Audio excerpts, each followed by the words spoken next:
أنا عارفة إنك مش عايزة تكوني عصبية. أنا فاهمة إنك بتكوني مضغوطة ومتضايقة. أنا حاسة بيكي، بس انتي لو عرفتي السبب الرئيسي اللي بيخليكي تتعصبي يبقى هتعرفي تعالجيه، وهتعرفي إنك تتحكمي في مشاعرك وتتحكمي في عصبيتك. لو عايزة تعرفي إيه الأسباب اللي بتخليكي عصبية، خليكي معايا للنهاية علشان تعرفي السبب وتعرفي تعالجيه ازاي.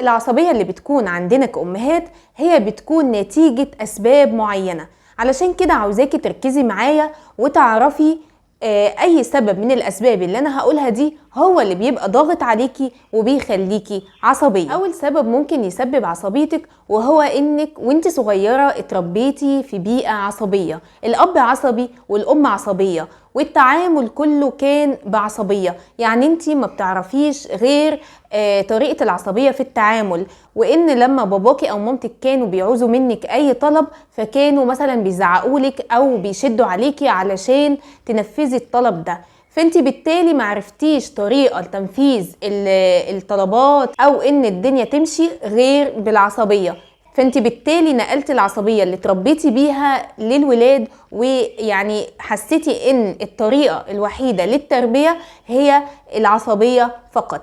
طيب الحل ايه في الموضوع ده؟ الحل انك تقري، تتعلمي، تعرفي طرق جديدة غير العصبية، تسألي متخصص، يعني ما تسيبيش نفسك للطريقة الوحيدة اللي انتي ورثتيها عن باباكي ومامتك. حاولي انك تقارني نفسك، هل انتي كنتي مبسوطة لما كان باباكي ومامتك بيزعقولك او بيتكلموا معاكي بعصبية؟ لو انتي شايفة ان الطريقة دي كانت ليها اثر سلبي عليكي، فارجوكي حاولي تغيريها مع اولادك. وهتغيريها ازاي؟ زي ما قلنا انك هتسمعي فيديوهات، هتقري، هتتعلمي، تاخدي كورسات، تسألي متخصص. المهم انك تدركي ان العصبية ما ينفعش ان هي تربي اولاد اسوياء، علشان كده حاولي وما تيأسيش. لو كان السبب انك اتعودتي على العصبية من تربيتك فارجوكي حاولي انك تغيريها. السبب التاني اللي بيخليكي عصبية وهو ان يكون زوجك عصبي ويكون في بينك وبينه مشاكل كتير، فانتي بالتالي بتطلعي المشاكل دي على اولادك وبتطلعيها في صورة عصبية وبتشدي على الولاد، ودي طريقة ما ينفعش ابدا ان هي تكون موجودة، لان اولادك هم الطرف الضعيف، فانتي بتخرجي كل احاسيسك وغضبك ومشاعرك على اولادك، وده بيأذيهم نفسيا جدا وبيخليهم مش اسوياء. طيب الحل يكون ازاي علشان ما تأثريش على اولادك والمشاكل اللي بينك وبين زوجك ما تأثرش على اولادك؟ هي انك تشوفي ايه سبب المشاكل اللي بينك وبين زوجك وتحاولي انك تحليها. طيب معرفناش اننا نغير في المشاكل دي او نغير في شخصية الزوج، فاحنا الاب بيخرج بره البيت بيروح يشتغل واكيد مش طول الوقت موجود في البيت، فانتي استغلي الوقت اللي فيه الاب مش موجود وخلي علاقتك باولادك حلوة، العبي معاهم، احكي معاهم، قولي لهم حواديت، يعني اعملي كده جو من المرح مع اولادك والود والحب. لما يرجع الزوج للبيت حاولي انك ما تصطدميش بيه، حاولي ان الولاد ما يصطدموش بالزوج، يعني مثلا لما يكون موجود خليهم مثلا بيذاكروا، خليهم بيلعبوا في اوضتهم، يناموا، يعني حاولي انك تخلي الجو هادي، يعني بذكاء كده نحاول اننا ما نخليش المشاكل الزوجية تأثر في الاولاد، لان هم ملهمش ذنب في المشاكل اللي بتحصل بين الاب والام. حاولي انك تدوري على سبب المشكلة بينك وبين زوجك وحاولي توجدي له حلول، استعيني بمتخصص او بحد حكيم. المهم ان المشاكل الزوجية ما ينفعش انها تأثر في علاقتك باولادك. تالت نقطة ممكن تعصبك وهي انك تكوني مضغوطة جدا جدا، تكوني بتشتغلي مثلا ومفيش عندك وقت، والولاد ليهم طلبات والبيت ليه طلبات، وانتي مطحونة ومفيش عندك وقت حتى لنفسك، فانتي بتكوني دايما عصبية ودايما مضغوطة ودايما مش قادرة تتكلمي، والولاد طبعا بيبقى ليهم طلبات وليهم زن وليهم مشاكل، فانتي مش قادرة تلمي كل الحاجات دي جوه ذهنك، فبالتالي اسهل حاجة انك تعمليها انك تزعقي لهم او تتعصبي عليهم، سيبوني في حالي، انا مش طايقاكم، انا مش عايزه اسمع صوت، وتضربي مثلا، تزعقي، تشتمي، تعملي اي حاجه تخرجي فيها الضيقه اللي انت فيها والضغطه اللي انت فيها. علشان كده لو كنت بتشتغلي وحاسه انك مضغوطه قوي وشغلك ضاغط عليكي ومأثر على الاولاد، فحاولي تقللي الضغط ده او تقللي الشغل ده، حاولي انك تاخدي اجازه مثلا. المهم انك تحطي في اولوياتك صحة أولادك النفسية، ما ينفعش إننا نشتغل ونحقق ذاتنا ونضيع مستقبل ولادنا أو نضيع علاقتنا بيهم ونبوظها. لازم توازني، شوفي ايه السبب اللي ضغطك وحاولي تتخلصي منه، لأن في النهاية صحة أولادك النفسية هي الأهم. رابع نقطة ممكن تسبب لك العصبية وهي الضغوط المادية. طبعا احنا بنمر بظروف اقتصادية صعبة وكل الأسر بتعاني منها، فالأم بتكون مضغوطة جدا لأن هي مش عارفة توفر مصاريف البيت، أو الزوج مش عارف يوفرها، أو هي مش عارفة تدبر حالها، فبالتالي يعني اقل حاجه بتعصبها. مثال كده، انا كنت في الشارع فشفت منظر لام بسيطه، يعني باين على حالها ان هو بسيط، وابنها معاه كيس من الحلويات، فالولد ده صغير يعني تديله 4 سنين كده، فوهم ماشيين الولد في ايده الكيس فبيحاول يفتحه، فبالفعل فتحه بس اتكبت منه كميه كبيره من الحلويات اللي جوه الكيس دي. فالام تعمل ايه؟ اول حاجه عملتها ان هي ضربته قلم على وشه. طبعا انا كنت واقفه وشايفه المنظر، فيعني حسيت ايه ده، هي الام بتعمل ايه يعني؟ ده شويه حلويات ووقعوا. هي تفكيرها حاجه تانية، يعني ممكن تفكر وتقول انا جبت لك حاجه حلوه ودفعت فلوس وانا كنت محتاجه الفلوس دي، وانت بكل سهوله تقوم مضيعها على الارض. فجزء من الثانية الإنسان بيفكر وبتكون الاستجابة بتاعته سريعة جدا، لكن هي لو فكرت شوية أو أي أم فكرت إن الحاجة اللي وقعت على الأرض دي مش نصيبه، مش من نصيبه إن هو ياكلها، وإن كيس الحاجة الحلوة ده يعني قيمته اقل من الضرر اللي وقع على الطفل لما اتضرب بالقلم. كان ممكن الام لو هي يعني تفكيرها ساعدها شويه ان هي تقول له ليه كده يا حبيبي، طب خلاص قدر الله ما شاء فعل، او مش مشكله اللي وقع على الارض، او حتى لو وطت ولمت الحاجه اللي في الارض كان افضل، وتعلمه ان هو يطلب المساعده. يعني المره الجايه يا حبيبي اطلب مني ان انا افتح لك الكيس علشان ما يحصلش اللي حصل ده والحاجه تتكب في الارض. طبعا احنا لما نكون مضغوطين، يعني انت مثلا تكوني عامله اكله ومكلفاها ويجي ابنك مثلا يكبها على الارض، فانت بتتعصبي جدا، ده انا صارفه ومكلفه وتعبانه، وانت تيجي في الاخر كده تكب الاكل في الارض. فاول حاجه طبعا يعني تفكير بيكون جزء من الثانيه، تقومي جايه متعصبه على الولد وضرباه. ففي حين انك لو حاولتي تلمي الموضوع وحاولتي انك تفهميه غلطه ويصلح الخطأ بتاعه، وتقولي ماليش نصيب فيها، قدر الله ما شاء فعل، انا ماليش نصيب في الاكله دي، انا ماليش نصيب في الفلوس اللي ضاعت دي، انا ماليش نصيب في الحاجه اللي ضاعت دي، وتحاولي انك تصلحي الغلط وتعلمي ابنك يصلح الغلط.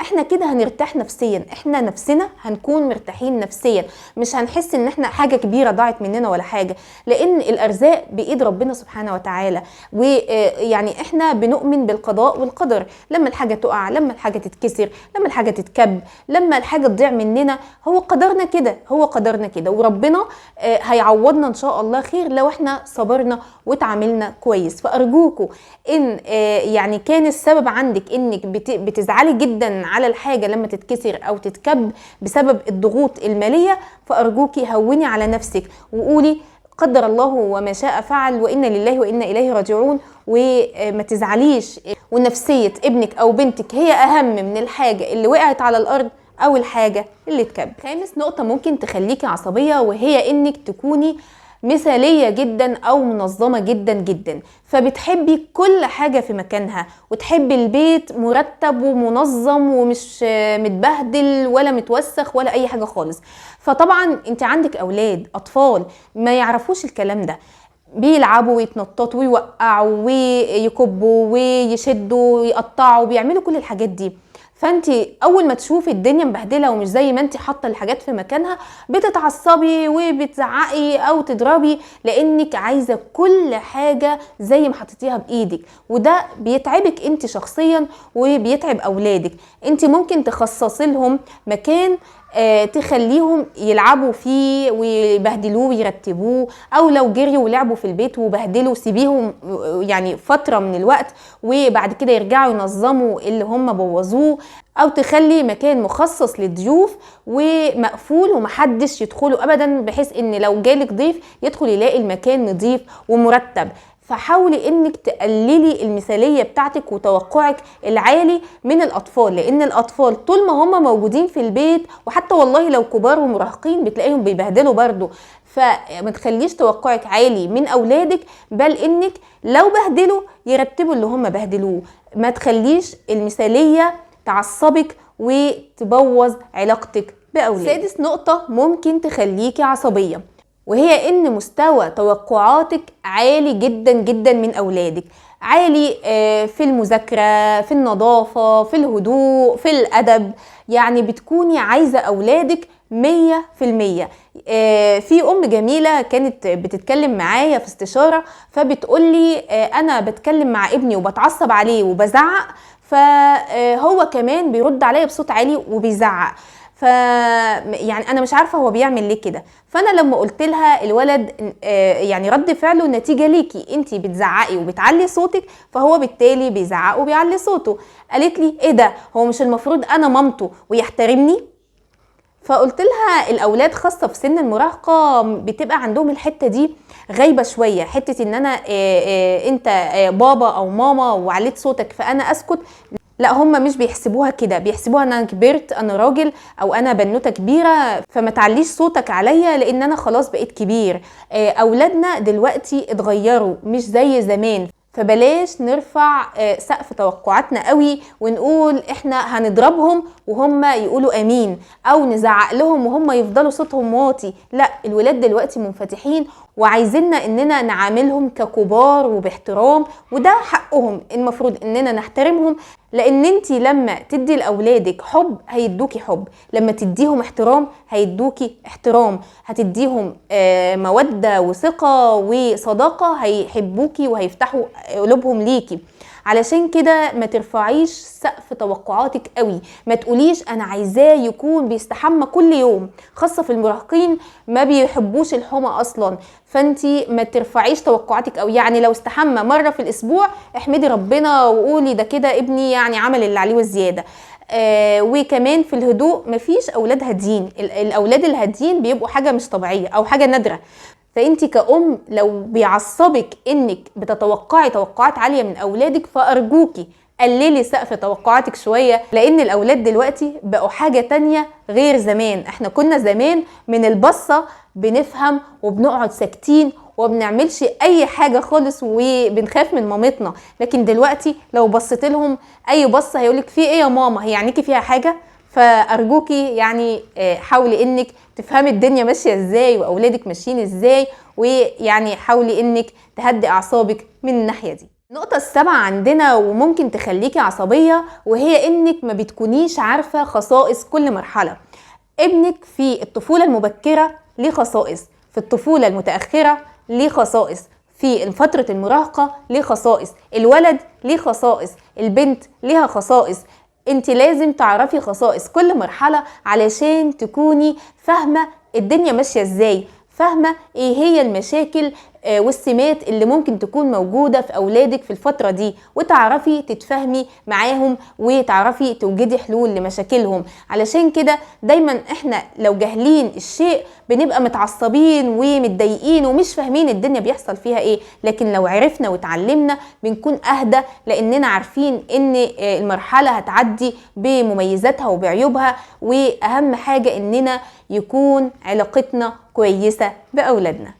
تامن نقطة ممكن تسبب لك ضغط عصبي، وهي انك تكوني مريضة او تعبانة او حزينة، فبتكوني مضطربة في الفترة دي وما بتبقيش مستحملة اولادك، ف يعني اي حاجة يعملوها هتكوني مضغوطة وهتتعصبي وهتزعقي لهم ومش هتستحمليهم. علشان كده انت لو حاسة باي حاجة تعباكي، لو تعبانة او مريضة او حزينة او في اي حاجة مضايقاكي، اتفاهمي مع اولادك وقولي لهم لو سمحتوا ما تتعاملوش معايا في الوقت ده، لان انا مش في مشاعر تسمح لي ان انا اتعامل معاكم بهدوء، فتجنبوني في الفترة دي علشان يعني ما يكونش في بينا اي مشادات.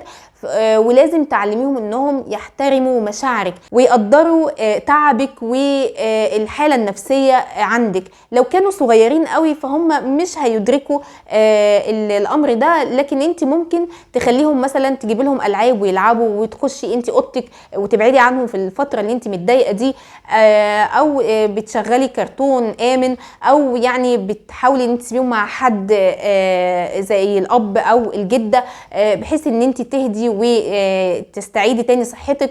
ولو هم كبار شوية تطلبي منهم ان هم يساعدوكي وان هم يتفهموكي ويتفهموا مشاعرك، وممكن كمان تطلبي منهم انهم يحضنوكي او يطبطبوا عليكي او يحسوا بيكي، علشان تقدري انك تتخلصي من الحالة اللي انت فيها دي وترجعي تاني طبيعية، والعلاقة ما بينك وبين اولادك تفضل سليمة ويفضل بينكم الود والرحمة. النقطة التاسعة اللي ممكن تخليكي عصبية، وهي انك مش بتكوني حاطة قوانين في البيت ومش عاملة هدف للتربية، علشان كده بتحسي انك تايهة ومش عارفة تبدأي منين ولا تعملي ايه مع الولاد، ولو غلطوا تعاقبيهم ازاي وتعملي ايه. انتي بتكوني تايهة، علشان كده بتحسي انك عصبية، مش عارفة اذا كانوا قعدوا كده قدام الكرتون فترة كافية ولا طويلة، ولا كده الموبايل ده غلط عليهم، ولا هم لو ضربوا بعض تعملي ايه. ما انتش عارفة تعملي ايه، عشان كده دايما بتكوني متعصبة طول الوقت. والحل انك حطي قوانين وجداول في البيت، لو ما مشيتيش عليها 100% فانت كده بتحسي بارتياح ان انا يعني بحاول ان انا انظم واحاول على قد ما اقدر اكون يعني مفهمه الولاد يعملوا ايه. فانت لو مش عارفه تحطي قواعد وقوانين للبيت، فارجعي للفيديوهات السابقه هتلاقيني حطالك كده قواعد ممكن تعمليها مع الولاد، وتقدري انك تنظمي البيت وتفهمي اولادك يعملوا ايه بالظبط في وقت اللعب ووقت المذاكره ووقت المهام اليوميه. ان شاء الله هسيبلك رابط الفيديو في التعليقات علشان ترجعي للفيديو وتعرفي تنظمي البيت ازاي وتعملي قواعد وقوانين لاولادك ازاي. النقطة العاشرة اللي ممكن تكون سبب في انك تتعصبي، وهو كلام الناس اللي حواليكي والبيئة اللي حواليكي ممكن يعصبوكي في انك حد يقولك ايه ده ولادك بيشتموا ازاي، هو انت مش متعلمة او مثلا دكتورة او مدرسة، ازاي اولادك يشتموا.